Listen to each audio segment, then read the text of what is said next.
Hi friends, நம்ம இன்றைக்கி ஐயனார் துணை பார்க்கலாமா? பார்க்குறதுக்கு முன்னாடி சேனலை லைக் பண்ணிக்கோங்க. சப்ஸ்கிரைப் பண்ணாதவங்க சப்ஸ்கிரைப் பண்ணிக்கோங்க. இப்போ நிலா எல்லாத்துட்டையுமே சொல்லிவிட்டு இன்றைக்கி தான் நிரந்தரமாக கிளம்புறாங்க. நடேசனை பார்த்து சொல்கிறாங்க. நடேசனுக்கு அவ்வளோ ஒரு வேதனையாக இருக்குது. அங்கிள், நான் போயிட்டு வரேன் அங்கிள் அப்படின்னு சொல்கிறாங்க. அப்புறம் பார்த்திங்கன்னா சோழன், சேரன் எல்லாத்துட்டையும் சொல்கிறாங்க. சோழனை மட்டும் பார்த்து கீழே குனிஞ்சிட்டு அவங்க பாட்டுக்கு போகிறாங்க. சோழன் பாண்டிட்டையும் சொல்கிறாங்க. சோழன் பின்னாடியே போகிறாரு. ஆனால் நிலா அவங்கள கண்டுக்கவே இல்லை. பல்லவா, நீ மட்டும் என் கூட பஸ் ஸ்டாண்ட் வரைக்கும் விட்டுட்டு வரியா பல்லவா அப்படின்னு சொல்லி கேட்குறாங்க. அண்ணி அப்படின்னு சொல்லி வாய் எடுத்துட்டு பேக்கை வாங்கிக்கிட்டு பல்லவனும் அவங்க கூடயே நிலா கூடயே போகிறாங்க. போயிட்டு கடைசியாக சேரன் அண்ணன்ட்ட சொல்கிறாங்க. சேரன் அண்ணன் ஏப்பா அப்படின்றாங்க. அண்ணே, உங்கள் தங்கச்சியாக இருந்தால் நீங்கள் இதை செய்வீங்களா அப்படின்னு கேட்குறாங்க. கேட்டதுக்கப்புறம் பார்த்தீங்கன்னா இங்கிட்டு வானதிக்கு பொண்ணு பார்க்க வந்திருக்காங்க. வானதிக்கு அவங்க அம்மா மாற்றி, அவங்க அப்பா மாற்றி, அவங்க அன்னை மாற்றி எல்லோரும் ஃபோன் அடிக்கிறாங்க. வானதியை காணோம். அப்புறம் பார்த்திங்கன்னா வானதி வீட்டுக்குள்ளே நுழையிறாங்க. நுழைஞ்சோடனே பார்த்திங்கன்னா அப்படியே இங்கிட்டு சோழனையும் பல்லவனையும் நிலாவையும் காட்டுறாங்க. நிலாவும் பல்லவனும் நடந்து போகிறத. அப்புறம் பார்த்திங்கன்னா அப்படியே நம்ம வானதியை காட்டுறாங்க. வானதி நம்ம தெரியாதனமாக சொல்லிட்டோமே, இவங்களும் இவ்வளோ சீரியஸாக எடுப்பாங்கன்னு தெரியலையா அப்படின்னு சொல்லிட்டு பாண்டி பேசின ஒவ்வொன்றையும் நினச்சி பார்க்குறாங்க. என்ன நினச்சி பார்த்து என்ன பிரயோஜனம்? ஒரு பிரயோஜனம் இல்லை. இப்போ பொண்ணு வீட்டில் இருந்து மாப்பிள்ளை வீட்டில் இருந்து வந்துட்டாங்க. கோயிலில் வச்சு தான் பொண்ணு பார்க்குறதாக நம்ம சொல்லியிருக்கோம். நீ துணியை மாற்றிட்டு வான்னு சொன்னோன்னே சேலையை மாற்றிட்டு வராங்க. கோயிலில் மாப்பிள்ளை உட்காந்துருக்காரு. நீ வானதியை கூட்டிகிட்டு ஒரு சேரில் உட்கார வைக்கிறாங்க. உட்கார வச்சோன்னே 2 பேர்த்துக்கும் பேசிக்கிறாங்க.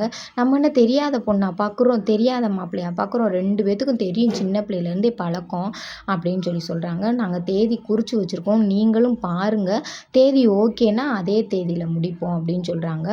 5ஆம் தேதி சொல்லி ஃபிக்ஸ் பண்ணுறாங்க. நாங்களும் அதை தான் யோசித்தோம் அப்படின்னு சொல்கிறாங்க. அப்புறம் பார்த்திங்கன்னா நம்ம நிலா பஸ் ஸ்டாண்டில் நான் நின்றுக்கிறேன், நீ போடா பல்லவா அப்படின்னு சொல்கிறாங்க. அண்ணி அப்படின்னு சொல்கிறேன். நீயாச்சும் நான் சொல்கிறத கேள்றா பல்லவா அப்படின்னு சொல்கிறாங்க. சொன்னோனையுமே பல்லவன் வந்துடுறாரு. வீட்டில் இருக்கார். வீட்டில் பார்த்திங்கன்னா நம்ம என்னடா வந்துட்ட அப்படின்னு சேரன் அண்ணி கேட்குறாங்க. அண்ணி போக சொல்லிட்டாங்கண்ணே அப்படின்னு சொல்கிறாங்க. அப்புறம் பார்த்திங்கன்னா சோழனை சத்தம் போடுறாங்க. ஏண்டா, அந்த புள்ள கேட்ட வார்த்தையில் எனக்கு ஏன் தங்கச்சியாக இருந்தால் இப்படி விடுவீங்களான்னு கேட்குறேன். எனக்கு அவ்வளோ ஒரு வேதனையாக இருக்குடா சோழா, நீ செய்கிறதெல்லாம் தப்புன்னு உனக்கு தோணவே இல்லையாடா அப்படின்னு சொல்லி கேட்குறாங்க.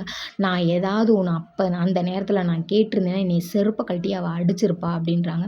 அடிச்சா வாங்குடா அப்படின்றாங்க. இனி என்னோட வாழ்க்கை முடிஞ்சு போச்சு, எனக்கு டைவர்ஸும் கொடுத்துட்டாங்க, அவளும் என்னைய விட்டு போயிட்டா, இனி இந்த வீட்டில் நான் இருந்து என்ன பண்ண போகிறேன்? அவளும் போயிட்டால, நான் இனிமேல் இந்த வீட்டில் இல்லை, எங்கேயாவது கண்காணாமல் போயிடுறேன். நான் இனி இருந்தா என்ன, நான் செத்தா என்ன, இனி என்னை கேட்க யார் இருக்கா? நிலா என்னை ஒரு விதமாக ட்ரீட் பண்ணி என்னை அவ்வளோ நிம்மதியாக வச்சுருந்தா, அது எனக்கு ஒரு சந்தோஷமாக இருந்துச்சு. அதனால நான் செஞ்ச தப்பு எனக்கு பெருசாக தெரியலை. இன்னைக்கு நிலா இல்லாத இடத்துல நானும் இல்லை, நானும் எங்கேயாவது போகிறேன் அப்படின்னு நடேசன் சொல்கிறார். போய் தொலை அப்படின்னு நடேசன் சொல்கிறாரு. யாருமே சோழனை நில்லுடா போகாதடான்னு சொல்லி கூப்பிட யாராலையுமே முடியல. ஏன்னா அவன் சோழன் செஞ்ச விஷயம் அப்படி.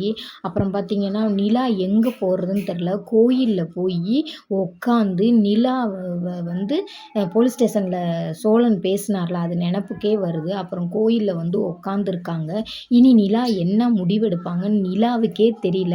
இல்லை ஐயனார் துணையிலேருந்து யாராவது போய் கூட்டிகிட்டு வந்துடுவாங்களா, இல்லை நிலா மனசு மாதிரி திரும்ப வீட்டுக்குள்ளே வருவாங்களா, அண்ணனுடைய கல்யாணம் நடக்கணுமேன்ட்டு என்னன்னு தெரியல. வாங்க நம்ம நாளைக்கு பார்ப்போம். பிடிச்சிருந்தா லைக் பண்ணி